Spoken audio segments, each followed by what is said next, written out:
Saya kasih konsep di Quran ya. Kasih konsep di Quran surah kedua Al-Baqarah ayat 2 sampai ayat ke-5. Apa yang paling diharapkan dalam hidup? Antum apa yang paling diharapkan dalam hidup? Wah, surga. Baik. Surga itu nanti di akhirat ya. Baik. Di dunia apa yang paling diharapkan? Baik, Masya Allah. Saking banyak yang diharapkan bingung tuh ada yang keluar ya. Baik. Hidayah itu kemudahan ya. Hidayah itu kemudahan dalam beraktivitas. Yang kedua kan kebahagiaan ya. Kebahagiaan kesuksesan. Kebahagiaan kesuksesan disebut dengan falah. Orangnya disebut dengan muflih. Perhatikan Quran surah Al-Baqarah kedua ayat ke-5 dulu, posisi paling kiri sebelah bawah. Ulaika ala hudam min rabbihim wa ulaika humul muflihun. Ulaika, mereka itu maksudnya ada di antara manusia ya. Ala hudan min rabbihim. Ada hudan, ada ala hudan, itu beda. Kalau hudan saja itu petunjuk, kemudahan. Tapi kalau ala hudan artinya petunjuk itu melekat dalam setiap aktivitas yang dijalani. Nempel. Ya. Makanya ada bahasa ala. Ala itu melekat di atas. Ya. Misal, ini ya. Al-qalam ala al-maktab. Ya, spidol ini di atas meja. Kalau pakai ala nempel begini. Kalau ada jarak namanya fauqa. Al-qalam fauqa al-maktab. Ya. Spidol ini di atas meja, tapi ada jarak begini. Tapi kalau sudah ala, nempel. Ketika Allah mengatakan, berfirman di Al-Baqarah ayat ke-5 itu, ulaika ala hudan min rabbihim, bukan fauqa hudan. Ya. Kalau fauqa artinya nggak melekat tuh, tapi kalau ala melekat. Jadi ada orang yang setiap aktivitasnya diberi petunjuk oleh Allah. Masya Allah. Mau makan, cari makan ditunjukkan oleh Allah. Ini haram. Dibuat keadaan, dibikin macet, dibikin ketinggalan supaya nggak ngejar ke situ. Dibelokkan ke tempat yang lainnya. Bahasa manusianya nggak dapet tuh. Tidak. Tapi bahasa iman yang mengatakan Allah tidak menginginkan yang itu. Pindah kamu, cari yang lain. Masya Allah. Cari pekerjaan, ada maksiatnya dialihkan di situ. Bahasa manusianya nggak diterima. Masya Allah, lamaran sini, lamaran situ. Masya Allah, saya tidak rela dengan itu. Palingkan, dibuat berbeda oleh Allah. Di setiap semuanya Pak, semuanya, di semua aktivitasnya, langkahnya diatur. Orang pandangannya semua dilihat, dia tidak. Pandangannya zikir, lisannya zikir, kan? Jalannya zikir. Masya Allah, keluar rumah beda langkahnya dengan masuk rumah. Menggunakan sepatunya beda dengan melepas sepatunya. Lain. Ada petunjuk dia. Masya Allah. Dan hidupnya bahagia. Wa ulaika humul muflihun. Bahagia. Tenang. Kadang-kadang dalam beberapa situasi, ketenangan itu lebih penting daripada materi yang dipegang. Coba saya tanya ya. Baik. Jangan maksa milihnya. Pilih mana? Kaya tapi gelisah, atau miskin tapi tenang. Dan tidak ada pilihan ketiga. Sehat tapi gelisah, atau sakit tapi tenang. Tidak mudah ya, tidak mudah. Jadi teman-teman sekalian, kebahagiaan itu penting, ketenangan itu penting. Nah, ada orang yang hidupnya mendapat petunjuk dari Allah terus tenang, bahagia. Siapa mereka? Karena ulaika, kalimat ulaika itu selalu terkait dengan kalimat sebelumnya. Perhatikan ayat 2 sampai 4-nya. Ya. Dzalikal kitabu la raiba fi hudan lil muttaqin. Ternyata mereka itu muttaqin. Siapa muttaqin ini? Lihat kalimatnya. Masya Allah. Lihat, belum minta sudah Allah tunjukkan. Biasanya kan Bapak Ibu minta ya, ya Allah, mohon berikan kemudahan pada anak saya, berikan kemudahan pada pekerjaan saya, berikan kemudahan pada rumah tangga saya. Kalau ala hudan tuh nggak minta sudah turun kemudahannya. Siapa mereka itu? Lihat ayat 3-nya. Alladzina yu'minuna bil ghaib. Tidak disebutkan seorang beriman. Syarat iman pertama kali apa? Baik, seseorang dikatakan beriman, syarat pertamanya, rukun iman itu apa? Rukun iman syarat pertamanya? Beriman pada siapa? Allah. Ketika Anda beriman kepada Allah, kalimat apa yang diucapkan? Asyhadu an la ilaha illallah. Ketika kalimat iman, maaf, perhatikan kalimatnya, disebutkan dalam Quran, kemudian ditafsirkan di ayat lain dan di hadis-hadis kalimat ini menunjukkan kepada Allah. Lihat sekarang, ketika disebutkan nama Allah di sini dengan fungsi iman, setelah itu yang muncul kalimat ibadah. Alladzina yu'minuna bil ghaib, iman, setelah itu apa? Wa yuqimunas shalah wa mimma razaqnahum yunfiqun. Saya bahas satu saja karena keterbatasan waktu kita. Saya bahas satu saja sebagai contoh. Perhatikan, setelah ada kalimat iman yang dimaksudkan Allah, kan itu disebut bil ghaib di sini, muncul kalimat ibadah. Wa yuqimunas shalah. Sekarang cek ya. Kata salat di sini digabungkan dengan kata yuqimun. dikaitkan dengan doa. Nanti saya berikan contoh-contoh di Qur'annya langsung supaya bisa lebih jelas lagi. As-salat. Supaya lebih nampak insyaallah. Bismillah. Terlihat insyaallah? Apa yang terlihat? Saya belum tulis apa-apa ya. Baik. Anda makan apa ya sampai bisa melihat yang belum terlihat? Luar biasa. Bismillah. Salat. Mesti seperti ini. Ya, kalau tidak seperti ini, ada yang perlu diperbaiki dalam tulisannya. Ya, karena Rasam Usmani pasti seperti ini. Baik ya. Kalimat salat ada yang seperti ini, ada yang seperti ini, ada yang seperti ini. Kalau seperti ini bentuk tunggal. Satu. Jelas ya? Baik. Kalau seperti ini, bentuk jama'. Ya, seperti Al-Baqarah 238, posisi paling kanan sebelah atas. Hafidhu 'alas shalawat, begini. Ya, jelas di sini? Baik. Ini bentuk tunggal, ini jama'. Tapi kalau seperti ini gabungan dari kedua makna ini. Saya ulang. Ini tunggal, ini apa? Jama'. Kalau bentuk seperti ini, gabungan dari keduanya. Artinya, bentuk jama' yang bisa dilakukan secara tunggal.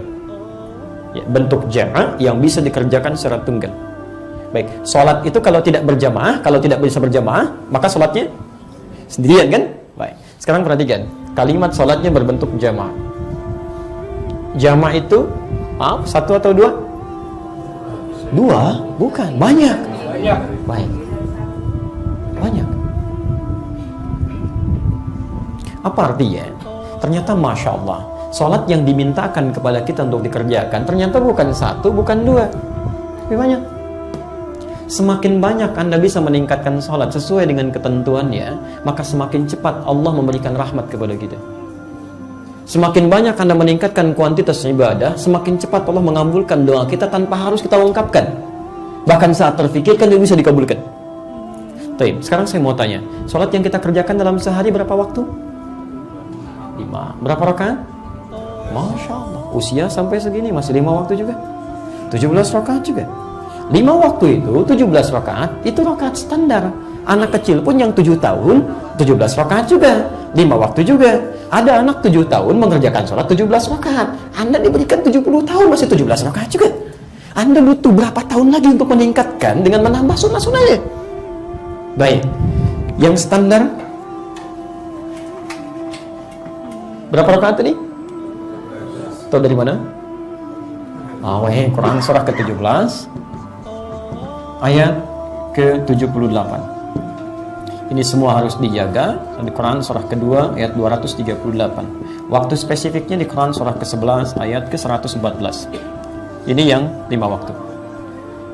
Makanya saya tuliskan supaya bisa dilihat ya. Baik. Bismillah. 1. Quran surah ke-17 ayat ke-78. Ini yang standar. Kedua, Quran surah kedua ayat 238. Ini perintah untuk menjaganya supaya tidak ditinggalkan. Kapan waktu ditunaikannya? Itu ada di Quran surah ke-11 Hud ayat 114. Nah, sekarang fokus bersama kami, Bapak Ibu sekalian. Maaf, ini baru standar. Jadi kalau Anda baru mengerjakan yang standar kemudian berdoa kepada Allah, jangankan Anda, yang lain pun lakukan yang sama. Anda sholat maghrib 3 rakaat, Masya Allah, habis maghrib Anda berdoa, ya Allah mudahkan urusanku. Kata Allah, bukan kamu aja, yang lain juga sholat maghrib doanya sama. Masya Allah. Jadi ketika Anda meminta lebih, Anda harus tingkatkan lebih dari amal yang lain. Ya tingkatkan. Semakin Anda tingkatkan amalannya, maka Allah percepat pengabulannya, sekalipun Anda tidak mohonkan itu. Jelas kalimatnya? Baik, maka coba hadirkan tambahan dari yang standar. Dalam bahasa agama disebut dengan sunnah namanya. Jelas ya? Jadi ada yang wajib, ada yang sunnah. Maka rumusnya ketika Allah menyebutkan kalimat salat dengan kata banyak, keluarkan tambahan-tambahan sunnahnya. Ada apa saja? Rawatib. Berapa rakaat? Tahu dari mana? Baik. Dari At-Tirmidzi nomor hadis 586 dari Ummu Habibah gitu kan.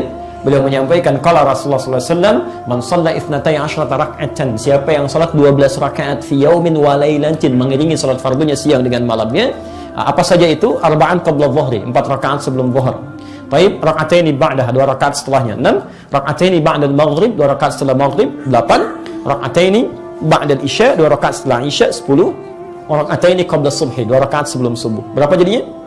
12. Sekarang, maaf, saya mau zuhur nih. Berapa rakaat tadi? Qabliyahnya?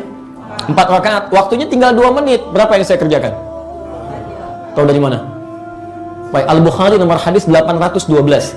Jadi kalau Anda tidak mendapatkan 4 rakaatnya, ya bisa tinggal 2 menit. Anda jangan paksakan buru-buru. Oh, berarti 4 rakaat bagi 2 nih, semenit-semenit kan? Ibadah Anda nggak akan maksimal kan? Allahu Akbar, Allahu Akbar. Maka ambil rumus di Al-Bukhari nomor hadis 812 itu dari Ibnu Umar. Kata beliau, hafidhu min Rasulillah sallallahu alaihi wasallam 10 rakaat. Saya hafal petunjuk dari Rasulullah SAW 10 rakaat. 10 rakaat ini rak'ataini qabla dhuhr, 2 rakaat sebelum zuhur. Kenapa ada 2 hadis ini? Maksudnya yang satu disampaikan dalam keadaan yang tenang, waktunya masih luang, satu lagi dalam keadaan yang tidak mencukupkan bagi kita menunaikan 4 rakaat. Jelas ya? Baik. Baik. Ayo 12 rakaat rawatibnya. Ada tahajudnya malamnya. Masya Allah, Nabi, Rasul, orang paling bahagia di muka bumi, paling takwa, dekat dengan Allah, pemimpin tertinggi, Masya Allah, gitu kan? Panglima, ya khalifah terbesar, presiden juga, Masya Allah, masih menunaikan tahajud sampai kakinya bengkak-bengkak. Rakaat pertama. Rakaat pertama. Ingat, bengkak kaki itu bukan setelah selesai, rakaat yang pertama. Ya, Sayyidah Aisyah ketika bergeser tangannya mendapati Rasulullah SAW sedang sholat khusyuk luar biasa. Begitu dilihat kakinya bengkak. Ya, dengan syahdunya ketika Nabi SAW berkatakan, ya Rasulullah lima hakada, ya Rasulullah kenapa mesti seperti ini sampai kakinya bengkak? Alam takun maksuman, bukankah engkau dijaga dari berbuat salah? Alam takun madmunan, bukankah engkau dijamin masuk surga? Dijamin, kalimat dijamin masuk surga. Apa jawab Nabi? Ringan saja mengatakan, afala akunu amdan syakura, apa enggak boleh aku mensyukuri semua nikmat itu, menjadi hamba yang bersyukur? Rasul masih tahajud sampai kakinya bengkak. Rakaat pertama, Anda bukan Nabi, bukan Rasul, surga belum jelas, amalan berantakan, bisa menegangkan.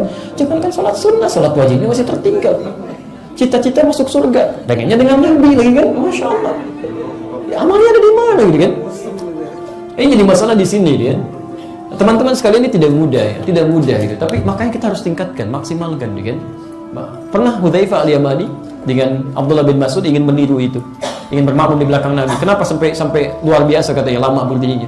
Pengen tahu apa yang dibaca. Kata Sayyidah Aisyah, la tas'al an husnihinna wa tulihinna. Enggak usah ditanya bagaimana bagusnya dan panjangnya bacaannya. Begitu satu kali pernah ikut di belakang Nabi, Masya Allah, rakaat pertama itu kenapa sampai bengkak? Al-Baqarah 100 ayat. Belum selesai, jangan dulu bergeleng. Ternyata belum rukuk, dikira rukuk, diteruskan sampai ke Ali Imran. Al-Baqarah itu 286 ayat.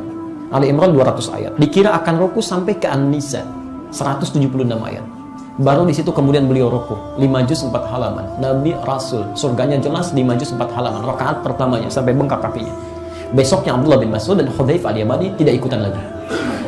Bukan karena capek, bukan.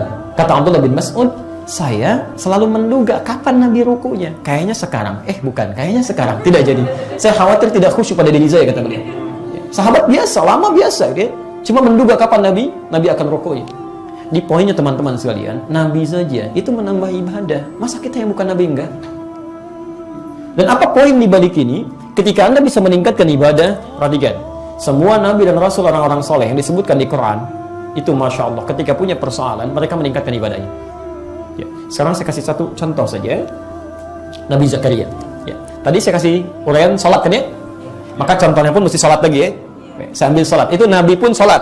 Nabi sholat, ingat. Sebelum kita dan Nabi Muhammad SAW diutus, Nabi sebelumnya semua sudah sholat. Ingat ya? Nabi Musa sholat, Al-Baqarah 43. Nabi Isa sholat, Maryam ayat 31. Kan? Kemudian Nabi Zakaria sholat. Ya? Quran surah 3 ayat 38, Ali Imran ayat 38 sampai 39. Saya berikan situasinya dengan singkat saja. Beliau berumah tangga, qadarullah, setelah puluhan tahun, dengan situasi tidak biasa, rambutnya sudah memutih, fisiknya begitu letih, qadarullah belum dikaruniai keturunan. Terus istrinya, maafkan saya para ibu sekalian, istrinya divonis secara medis itu monofos dan mandul. Jadi secara klinis sudah tidak mungkin dapat keturunan. Yang paling menarik, Nabi Zakaria nggak mengeluh.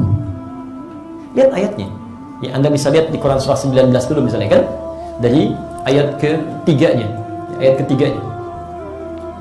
Masya Allah.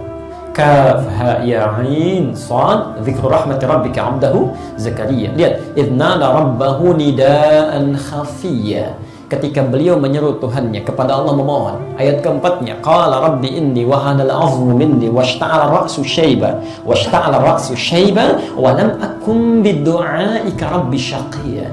Ya Allah, saya menerima ketentuanmu sampai saat ini, hingga rambutku memutih, fisikku begitu letih, tapi saya tidak pernah putus bermohon kepadamu, saya tidak mengeluh ya Allah.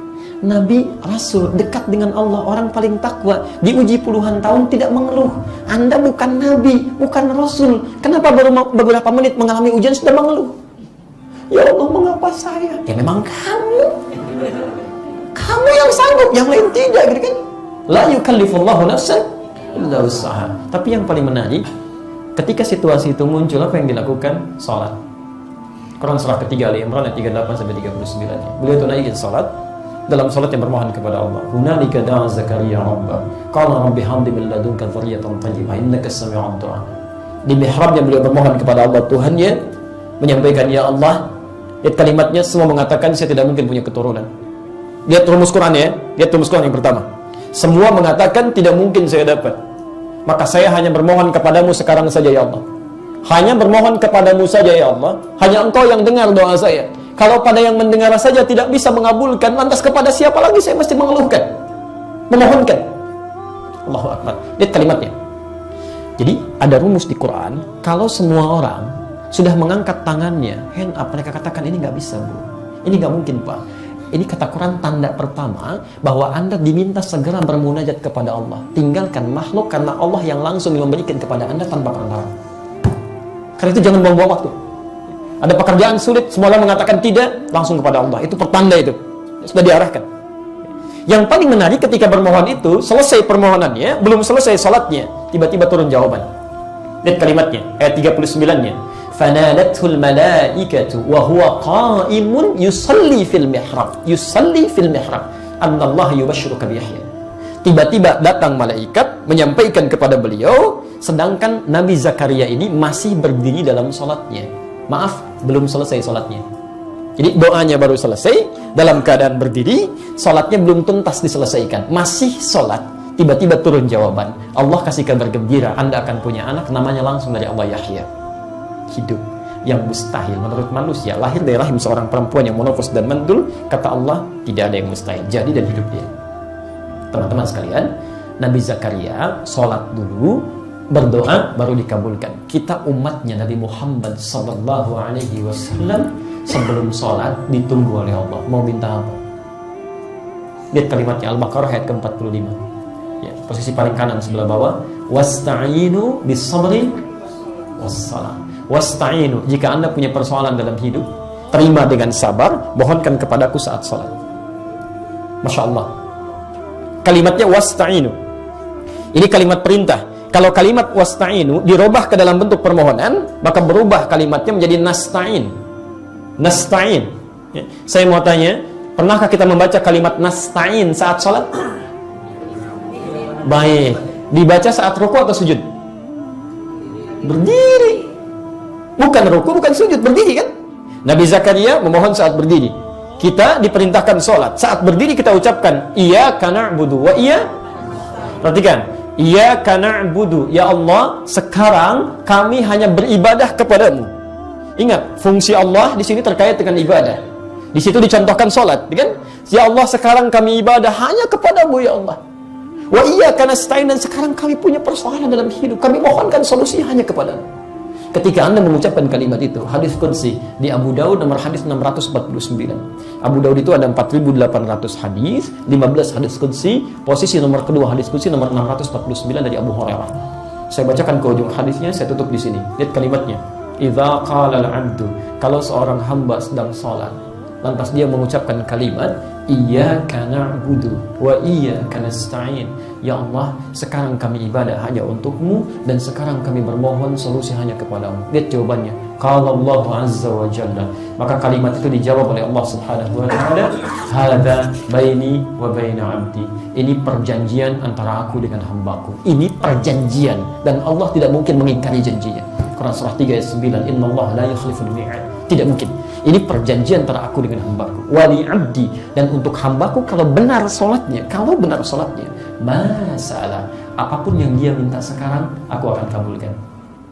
Apapun yang dia minta sekarang, aku akan kabulkan. Jadi kalau ibadah kita benar, Anda Masya Allah, nggak bermohon pun Allah berikan kemudahan. Ulaika ala hudan. Jadi kalau Anda bermohon kepada Allah masih lambat, ibadah Anda belum benar. Ada yang nggak sempurna gitu kan. Ada yang sering sholatnya rajin, banyak ditingkatkan. Cuma mohon maaf, kalimat sholat di Al-Baqarah itu dimulai dengan yuqimun wa yuqimunas shalah. Dan setiap kalimat sholat di Quran umumnya menggunakan kata aqim. Wa aqimus shalah, aqimis shalah, yuqimunas shalah. Artinya sempurna. Jadi kalau ada orang sholat, banyak sholatnya, masih belum terijabah doanya, barangkali sholatnya belum sempurna. Karena itulah Nabi sangat ketat dalam perihal sholat. Bahkan pernah ada seorang sahabat ketika sholat di samping Nabi, itu diminta diulang oleh Nabi. Ulangi. Ya. Baik, jelas sampai sini? Baik, jadi korelasi positifnya bahwa, maaf, doa yang kita mohonkan terkait dengan nama Allah ini akan cepat terkabulkan jika kita menjaga sifat uluhiyahnya. Yang kedua, jika kita tingkatkan sifat ubudiyah kita kepada Allah Subhanahu wa ta'ala.